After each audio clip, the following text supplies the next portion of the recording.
Let's bring in Congressman Ted Deutch. Congressman, it's good to have you with us. And Congressman, as we know, this is something that many have tried and failed.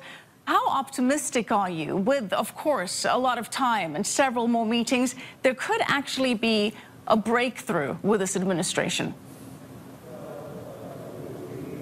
Well, it's certainly too soon, far too soon to know whether there's going to be a breakthrough. But I do think that the way that Jason Greenblatt has approached this in making regular trips to the region and having conversations in Jerusalem and in Ramallah, as well as the conversations that have taken place in Riyadh and throughout the region, I think that's a sensible approach. And with the visit today by Jared Kushner, there's obviously a commitment to it.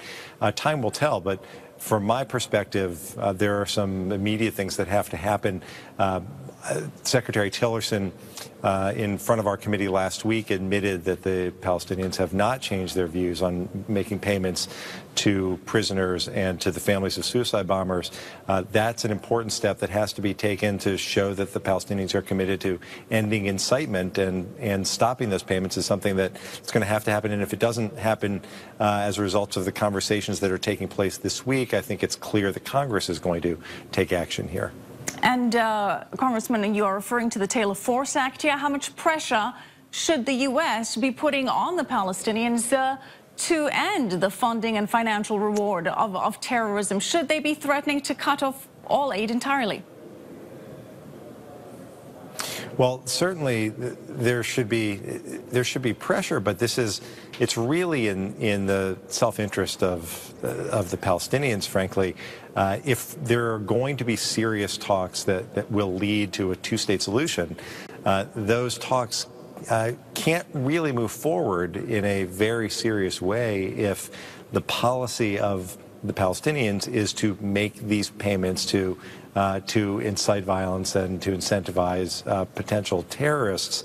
So I think it's in their self-interest, and my hope is that while Secretary Tillerson was incorrect when he said that they had stopped making these payments, that this is part of the conversation that took place in Ramallah today, because this funding has to stop, as I said, or Congress is going to move forward with legislation that will go after the funding of the Palestinians, at least as part of an effort to stop these payments.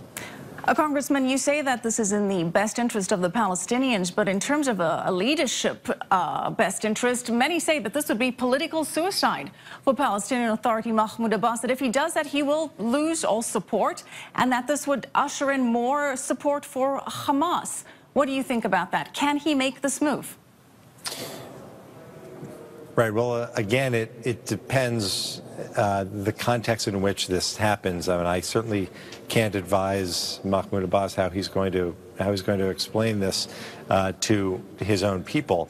But certainly, if this is a step that's taken as part of a broader effort that this administration is engaged in to try to bring in the other Arab states in a way that will be beneficial to Israel and to the Palestinian people, that will create significant economic opportunity for the Palestinian people, that's, I would think, how he would choose to address these issues. But this is really all about preparing your people for peace, and it's hard to do that when the issue of incitement is so very much at the front Agreed. of the top of the agenda. It's hard to do it when maps continue not to show the state of Israel. So this is, again, part of a longer effort that the administration is now engaged in, and hopefully will yield peace. Absolutely, Congressman. You mentioned other countries, and the new Crown Prince bin Salman from Saudi Arabia. He received a phone call from President Trump to congratulate him. They discussed potential peace between Palestinians and Israelis. What are your expectations in terms of Saudi Arabia's role in all of this?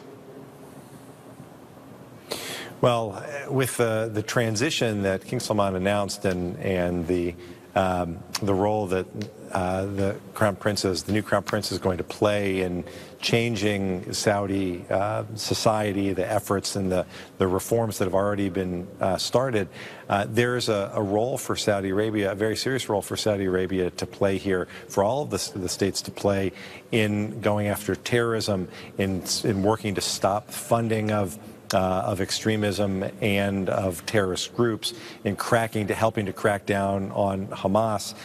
These are all the sorts of things that can be a byproduct of these discussions that are ongoing now.